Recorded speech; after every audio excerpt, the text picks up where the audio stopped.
The Sony ZV-1 is really lightweight and will fit right in your pocket. You can see right here, it's a one-handed camera. It does fit in your pocket really nicely. It also opens up like this, and this screen, after that pops up, can pop around that way. And so if you're looking for one camera as a content creator, this is gonna be the one because it does flip up and around like that so you can record yourself, but it's also gonna be really easy to flip around and record videos at separate angles like this, and it also takes really high quality photos. So it's kind of an all-in-one, ready-to-go travel camera.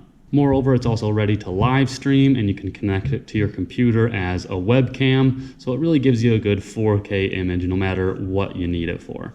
Something that I love about this camera that you don't find on other cameras is how simple it is to use. Look how few buttons there are. Sometimes I get cameras and they just have so many buttons and you don't know what they're for. And this goes in and out, wide and tight, super easy to use. Photos, take videos. This gives you different modes, on and off obviously, and then we have a bokeh button right here, so this will make sure that your background is either blurred or not. It also has this little wheel right here that's really nice to move around.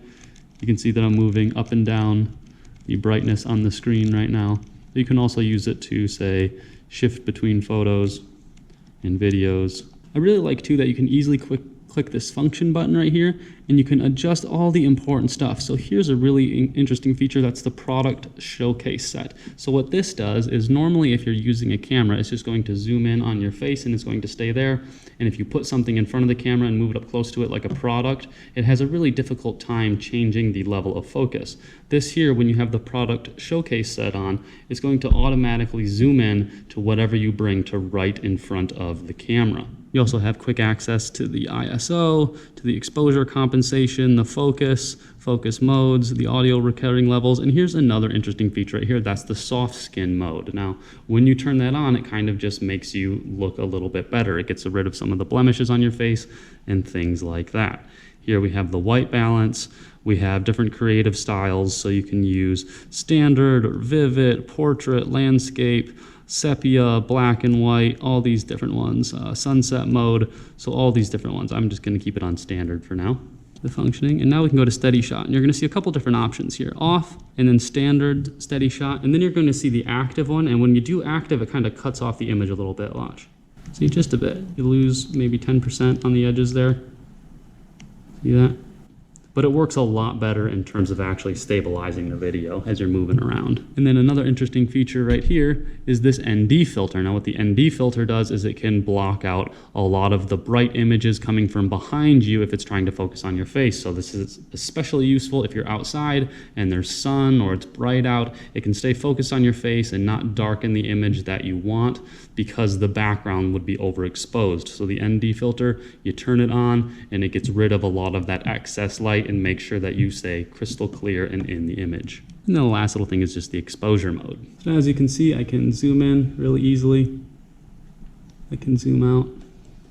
Now what's really interesting about this zoom in, zoom out here, let me move these function buttons, is as you zoom in, you can see on the top here, there's a little bar that shows you how quickly you're zooming in, zooming out. And what it's going to do is it's going to manually zoom in to 70 millimeters. And once it hits that 70 millimeters, that's as far as it's going to go manually. And after that, then you can start to do an optic zoom. And you can really get nice and tight on stuff. A really cool thing about this camera is it comes with its own dead cat for the microphone here. So it has an external microphone, which actually works really well compared to a lot of cameras that are like this. Usually you get really terrible audio out of cameras like this, but this actually works pretty good. I mean, it's not great, but it works a lot better than other cameras like this, and it will do, I think, substantially well enough for anyone who just wants to use that onboard mic. And thankfully, it also comes with this little dead cat right here. So we got a little slide right here. Just put it on. And there you go. You got a windshield over top of your camera. However, if you don't want to go that route for audio, you can just open up this little door right here. And there you go. You got a 3.5 millimeter headset jack right there. Multi-insertion USB and HDMI. Underneath, you'll see the battery compartment right here. You can just quickly pop it open like that.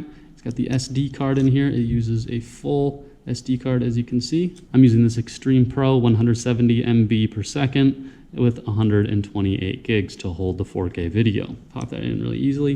Battery's just one little switch, pops right out and pops back in. it can overheat when you're trying to watch in 4K video, and it'll shut down in like 20 or 30 minutes. So that was really frustrating for me when I first got it. However, I did find a solution. Let's see what it is. You can open up the camera like so. You can go into your menu, and then you have to go up to the top and find the little toolbox right here. And then you have to go down and you have to find the auto power off temp right here on the second page of the toolbox. And instead of having it on standard, you just have to set it to high. And there you go. See, it says the temperature of the device may rise to prioritize recording time. So if you make that one little adjustment, it makes it so you're not going to get an automatic shutdown while you're in the middle of recording. And again, that happened to me in the beginning. I'm glad I figured this out. Moreover, another issue is that the batteries probably only last like 1 hour tops. And that's what I've found just kind of shooting my own videos. That's what the battery that came with it. I eventually got some backup batteries for this. Here's the original battery over here. Here's one of my backup batteries right here. I have another backup battery in there right now. And then it comes with this little charger as well. So that's really useful to have at least 3 batteries. Another issue is that it's not weather sealed. However, it is dust and moisture resistant. So that's probably good enough for most people as long as you're not out shooting in the rain. But saying that, I have been out in snowstorms shooting in this and had lots of snowfall on it, and it still works okay. Nothing bad happened to it. And lastly, and this is probably the biggest issue that I have with this camera, is the location of the battery compartment. You see where it is? We already looked at it once right there. Now, if I want to get to it, there's the battery and the memory card down there, right? So if I'm shooting videos and I go over either on battery or I use up my entire SD card, now you can see where the mount is at. So if I'm mounting this on a tripod and I'm using that, well, now I have to switch a battery or I have to switch my SD card. I have to unmount it before I can open up this little trap door.